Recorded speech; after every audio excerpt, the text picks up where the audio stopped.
ಸ್ನೇಹಿತರೆ, ಮೀಡಿಯಾ ಮಾಸ್ಟರ್ಸ್ಗೆ ಸ್ವಾಗತ, ಸುಸ್ವಾಗತ. ಗೆಳೆಯರೆ, ಈ ಜಗತ್ತಲ್ಲಿ ಎಲ್ಲ ಜೀವಜಂತುಗಳನ್ನ ಸಾಕ್ತಾ ಇರೋದು ಎರಡು ವಸ್ತುಗಳು. ಒಂದು ಆಕ್ಸಿಜನ್ ಆದ್ರೆ ಇನ್ನೊಂದು ನೀರು. ಈ ಎರಡೂ ಇಲ್ಲದೆ ಹೋದ್ರೆ ನಮ್ಮ ಭೂಮಿ ಕೂಡ ಮಂಗಳನ ಹಂಗೋ ಶುಕ್ರನ ಹಂಗೋ ಇರ್ತಾ ಇತ್ತೇನೋ. ಆದ್ರೆ ಭೂಮಿ ಸೃಷ್ಟಿಯಾದಾಗ ಅಗ್ನಿಗೋಳದಂತಿದ್ದ ಈ ಭೂಮಂಡಲವನ್ನು ತಣಿಸೋದಕ್ಕೆ ಇಲ್ಲಿಗೆ ನೀರು ಬಂತು. ಆ ನೀರಿನಿಂದ ವಾತಾವರಣಕ್ಕೆ ಆಕ್ಸಿಜನ್ ರಿಲೀಸ್ ಆಯಿತು.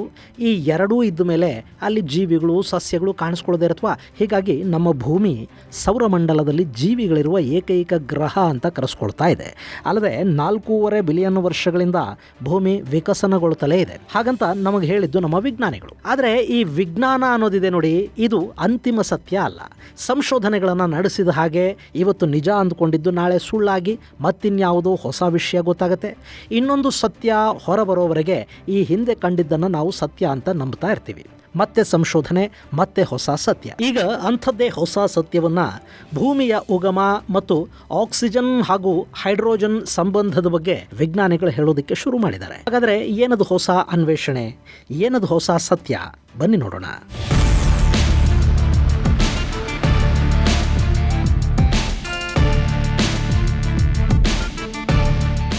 ನಮ್ಮೆಲ್ಲರಿಗೂ ಗೊತ್ತಿರೋ ಹಾಗೆ ನಮ್ಮ ಭೂಮಿ ಇವತ್ತು ಹೀಗಿರೋದಕ್ಕೆ ಕಾರಣ ನೀರು. ನಮ್ಮ ವಿಜ್ಞಾನಿಗಳು ಹೇಳೋದೇನು ಅಂದ್ರೆ, 4.5 ಬಿಲಿಯನ್ ವರ್ಷಗಳ ಹಿಂದೆ ಭೂಮಿಯ ರಚನೆ ಅನ್ನೋದು ಶುರುವಾಯಿತು. ಬ್ರಹ್ಮಾಂಡದಲ್ಲಿನ ಸಾಕಷ್ಟು ಕ್ಷುದ್ರ ಗ್ರಹಗಳು, ಕಣಗಳು, ಧೂಳು ಇದೆಲ್ಲ ಒಟ್ಟುಗೂಡ್ತಾ ಗ್ರಹಗಳ ರಚನೆ ಆಯಿತು. ಈ ಭೂಮಿ ಅನ್ನೋದು ಒಂದು ಕಾಲದಲ್ಲಿ ಬೆಂಕಿಯ ಉಂಡೆಯಂತೆ ಕಾಣ್ತಾ ಇತ್ತು.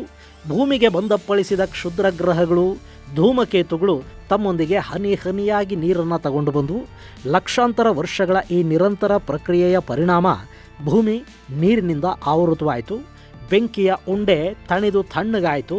ಆ ನಂತರ ಭೂಮಿಯ ಮೇಲೆ ಹಿಮ ಆವರಿಸಿಕೊಳ್ತು, ಬರೀ ಮಂಜುಗಡ್ಡೆ. ಅದಾದ ನಂತರ ಅಗ್ನಿಪರ್ವತಗಳು ಸ್ಫೋಟಗೊಂಡವು, ಮಂಜು ಕರಗಿ ನೀರಾಯಿತು. ನೀರಲ್ಲಿ ಮುಳುಗಿದ್ದ ಭೂಮಿ ಎದ್ದು ಹೊರಬಂತು.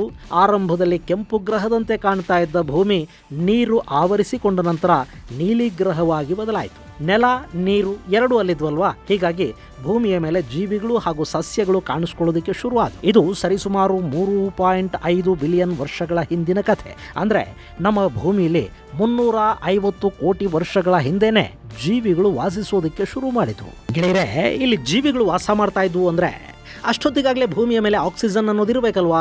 ಇವತ್ತು ಬೇರೆ ಯಾವ ಗ್ರಹದಲ್ಲೂ ಇಲ್ಲದ ಆಕ್ಸಿಜನ್ ಭೂಮಿಯ ಮೇಲೆ ಬಂದಿದ್ದು ಹೇಗೆ?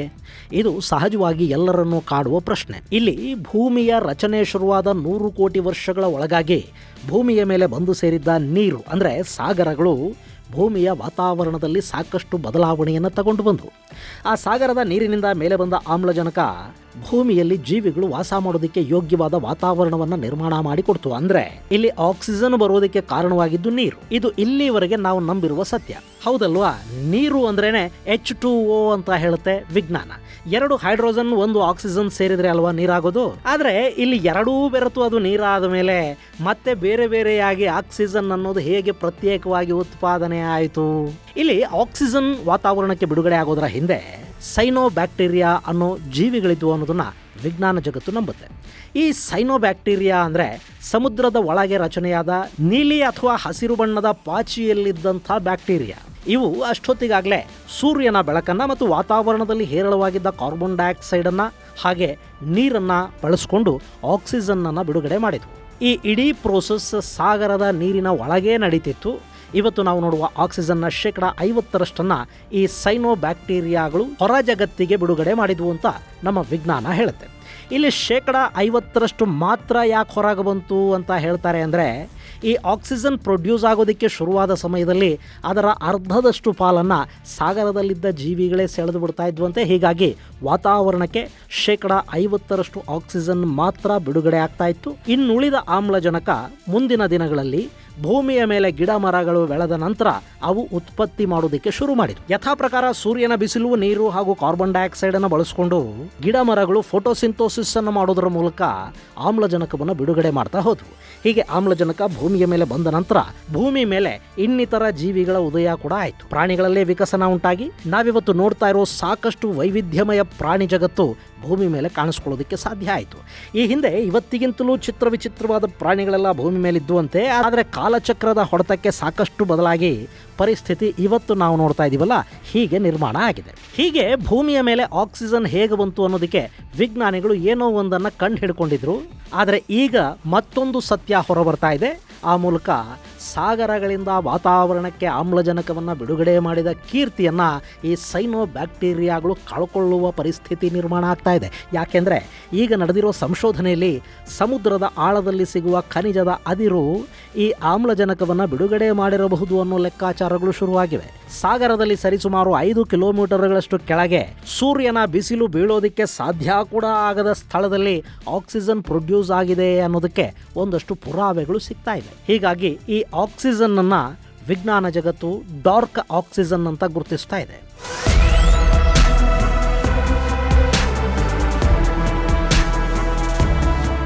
ಗೆಳೆಯರೆ, ಡಾರ್ಕ್ ಆಕ್ಸಿಜನ್ ಅಂದರೆ ಮತ್ತಿನ್ನೇನು ಅಲ್ಲ, ಸೂರ್ಯನ ಸಹಾಯ ಇಲ್ಲದೆ ದ್ಯುತಿ ಸಂಶ್ಲೇಷಣೆಯ ಪ್ರಕ್ರಿಯೆನೇ ನಡೆಯದೆ ಕೇವಲ ಲೋಹ ಗಂಟುಗಳ ಕಾರಣದಿಂದ ಬಿಡುಗಡೆಯಾಗುವ ಆಕ್ಸಿಜನ್ನನ್ನು ಡಾರ್ಕ್ ಆಕ್ಸಿಜನ್ ಅಂತ ಕರೀತಾ ಇದ್ದಾರೆ.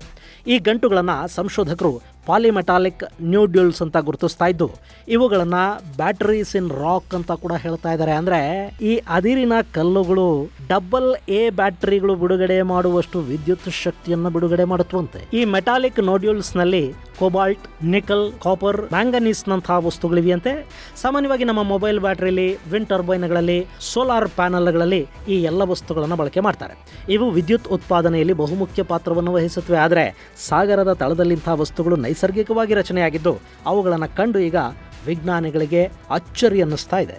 ಇಲ್ಲಿ ಈ ವಿಷಯ ಇದ್ದಕ್ಕಿದ್ದ ಹಾಗೆ ವಿಜ್ಞಾನಿಗಳಿಗೆ ಗೊತ್ತಾಗಿದ್ದು ಹೇಗೆ ಅಂದರೆ, ಸ್ಕಾಟಿಷ್ ಅಸೋಸಿಯೇಷನ್ ಫಾರ್ ಮರೈನ್ ಸೈನ್ಸ್ನ ವಿಜ್ಞಾನಿಗಳು ಸಮುದ್ರದ ಆಳದಲ್ಲಿ ಎಷ್ಟು ಆಕ್ಸಿಜನ್ ಕನ್ಸಂಪ್ಷನ್ ನಡೀತಿದೆ, ಅಲ್ಲಿನ ಜೀವಿಗಳು ಎಷ್ಟು ಪ್ರಮಾಣದಲ್ಲಿ ಆಮ್ಲಜನಕವನ್ನು ಬಳಸ್ತಾ ಇವೆ ಅನ್ನೋದ್ರ ಬಗ್ಗೆ ಒಂದು ಸಂಶೋಧನೆ ಮಾಡೋದಕ್ಕೆ ಮುಂದಾದರು.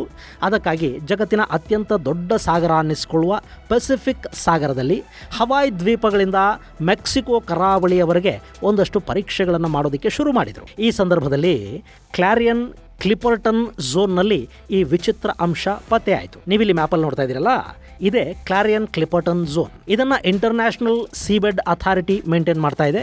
ಇದು ನೈಸರ್ಗಿಕವಾಗಿ ತುಂಬಾ ಮಹತ್ವದ ಹಾಗೂ ಪೆಸಿಫಿಕ್ ಸಾಗರದಲ್ಲೇ ಪರಿಸರದ ದೃಷ್ಟಿಯಿಂದ ಅತ್ಯಂತ ಪ್ರಾಮುಖ್ಯತೆಯನ್ನು ಪಡ್ಕೊಂಡ ಪ್ರದೇಶ.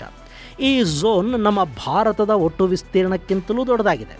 45 ಲಕ್ಷ ಚದರ ಕಿಲೋಮೀಟರ್ನಷ್ಟು ವಿಸ್ತಾರವಾದ ಈ ಪ್ರದೇಶದಲ್ಲಿ ಈಗ ಜಗತ್ತಿನ ಅತಿದೊಡ್ಡ ರಹಸ್ಯ ಬಯಲಾಗ್ತಾ ಇದೆ. ಇಲ್ಲಿನ ಸೆಡಿಮೆಂಟ್ಗಳನ್ನು ಸಂಶೋಧಕರು ಅಧ್ಯಯನಕ್ಕಾಗಿ ಬೆಂಥಿಕ್ ಚೇಂಬರ್ ಅನ್ನೋ ಉಪಕರಣದ ಒಳಗೆ ಹಾಕ್ತಾರೆ. ಸಮುದ್ರದ ತಳದಲ್ಲಿನ ಸೆಡಿಮೆಂಟುಗಳು ತುಂಬಾ ಕತ್ತಲಲ್ಲಿರುತ್ತವೆ. ಹೀಗಾಗಿ ಬೆಂಥಿಕ್ ಚೇಂಬರ್ನ ಒಳಗಿನ ಆಮ್ಲಜನಕದ ಪ್ರಮಾಣ ಈ ಸೆಡಿಮೆಂಟ್ಗಳನ್ನು ತುಂಬಿದ ಮೇಲೆ ಕಡಿಮೆ ಆಗಬೇಕು. ಆ ಪ್ರಮಾಣ ಎಷ್ಟು ಕಡಿಮೆ ಆಯಿತು ಅನ್ನೋದ್ರ ಮೇಲೆ ಈ ಸೀಬೆಡ್ ಅಲ್ಲಿ ಎಷ್ಟು ಪ್ರಮಾಣದ ಆಕ್ಸಿಜನ್ ಬಳಕೆ ಆಗ್ತಾ ಇದೆ ಅನ್ನೋದನ್ನ ಸಂಶೋಧಕರು ಪತ್ತೆ ಮಾಡೋದಕ್ಕೆ ಸಾಧ್ಯ ಆಗುತ್ತೆ. ಆದ್ರೆ ಇಲ್ಲಿ ಏನಾಯ್ತು, ಈ ಬೆಂಥಿಕ್ ಚೇಂಬರ್ ಒಳಗೆ ಸೆಡಿಮೆಂಟ್ ಅನ್ನ ಹಾಕಿದ ಮೇಲೆ ಆ ಚೇಂಬರ್ ನಲ್ಲಿದ್ದ ಆಕ್ಸಿಜನ್ ನ ಮಟ್ಟ ಕಡಿಮೆ ಆಗಲಿಲ್ಲ, ಬದಲಾಗಿ ಅದು ಪ್ರತಿ ಕ್ಷಣವೂ ಹೆಚ್ಚಾಗ್ತಾ ಹೋಯಿತು.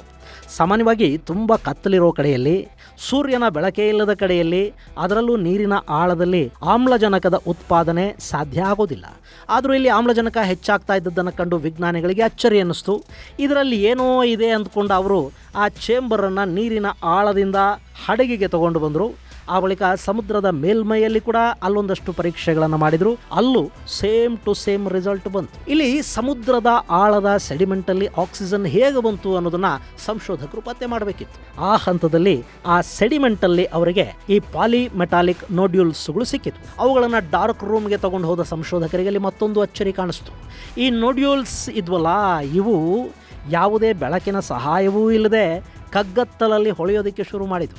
ಅಚ್ಚರಿಯಿಂದ ಮತ್ತಷ್ಟು ಪರೀಕ್ಷೆಗಳನ್ನು ಮಾಡಿದರೆ ಈ ಗಂಟುಗಳಲ್ಲಿ ಬ್ಯಾಟರಿಯಲ್ಲಿರಬೇಕಾದ ಎಲ್ಲ ವಸ್ತುಗಳು ಇವೆ ಅನ್ನೋದು ಪತ್ತೆ ಆಯಿತು. ಅಲ್ಲದೆ ಈ ನೋಡ್ಯೂಲ್ಸ್ಗಳು ಚಾರ್ಜಿಂಗ್ ಪಾರ್ಟಿಕಲ್ಸ್ ಆಗಿವೆ ಅನ್ನೋದು ಕೂಡ ಸಂಶೋಧಕರಿಗೆ ಗೊತ್ತಾಯಿತು. ಇದರಲ್ಲಿ 1.5 ವೋಲ್ಟ್ನ ಶಕ್ತಿ ಇದೆ ಅನ್ನೋದನ್ನು ಪತ್ತೆ ಮಾಡಿದ ಸಂಶೋಧಕರ ಮುಖದಲ್ಲಿ ಸಾಗರ ವಿಜ್ಞಾನದಲ್ಲಿ ಬಹುದೊಡ್ಡ ಮೈಲಿಗಲ್ಲೊಂದನ್ನು ಸ್ಥಾಪಿಸಿದ ಸಂತೃಪ್ತಿ ಕಾಣ್ತಾ ಇತ್ತು.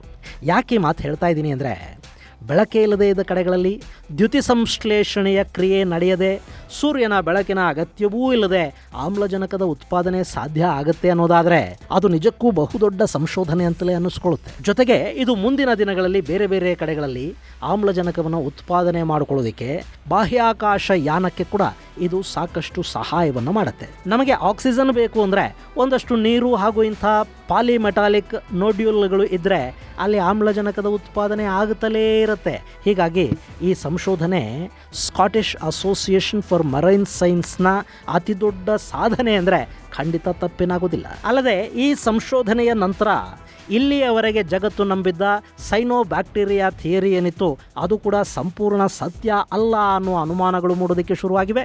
ಈ ಬಗ್ಗೆ ಇನ್ನಷ್ಟು ಸಂಶೋಧನೆಯ ಅಗತ್ಯ ಕೂಡ ಇಲ್ಲಿ ಕಂಡು ಬರ್ತಾ ಇದೆ. ಗೆಳೆಯರೆ, ಜಗತ್ತಲ್ಲಿ ನಮಗೆ ಗೊತ್ತಿಲ್ಲದ ಸಾಕಷ್ಟು ವಿಷಯಗಳಿವೆ. ಇವತ್ತು ವಿಜ್ಞಾನ ಏನು ಹೇಳ್ತಿದೆ ಅನ್ನೋದು ಇವತ್ತಿಗಷ್ಟೇ ಸೀಮಿತ. ನಾಳೆ ಮತ್ತೊಂದು ಸಂಶೋಧನೆ ಮತ್ತಿನ್ನೇನೋ ಹೊಸತನ್ನು ಹೇಳುತ್ತೆ. ಯಾವುದೂ ಕೂಡ ಅಂತಿಮ ಸತ್ಯ ಏನಲ್ಲ. ಸದ್ಯಕ್ಕೆ ಸೈನೋಬ್ಯಾಕ್ಟೀರಿಯಾಗಳಿಂದ ಆಕ್ಸಿಜನ್ ಬಂತು ಅಂತ ಸಾಕಷ್ಟು ವರ್ಷಗಳಿಂದ ನಂಬ್ತಾ ಬರ್ತಾ ಇದ್ವಿ. ಈಗ ಸಮುದ್ರದಲ್ಲಿನ ಪಾಲಿಮೆಟಾಲಿಕ್ ನೋಡ್ಯೂಲ್ಸ್ ಆಕ್ಸಿಜನನ್ನು ಪ್ರೊಡ್ಯೂಸ್ ಮಾಡ್ತಾ ಇವೆ ಅನ್ನೋದು ಗೊತ್ತಾಗಿದೆ. ಮುಂದೆ ಮತ್ತೊಂದು ರಹಸ್ಯ ಕೂಡ ಹೊರಬೀಳಬಹುದು. ಹುಡುಕೋ ಕೆಲಸ ಅಷ್ಟೇ ಮನುಷ್ಯನದ್ದು ಅಲ್ವಾ? ಇದು ಗೆಳೆಯರೆ ಸಾಗರದಲ್ಲಿ ಪತ್ತೆಯಾಗಿರುವ ಡಾರ್ಕ್ ಆಕ್ಸಿಜನ್ ಕುರಿತಾದ ಒಂದಷ್ಟು ಮಾಹಿತಿ. ಮುಂದಿನ ಸಂಚಿಕೆಯಲ್ಲಿ ಮತ್ತಷ್ಟು ವಿಶೇಷಗಳ ಜೊತೆ ಮತ್ತೆ ಭೇಟಿಯಾಗೋಣ. ಅಲ್ಲಿವರೆಗೆ ಜೈ ಹಿಂದ್, ಜೈ ಕರ್ನಾಟಕ.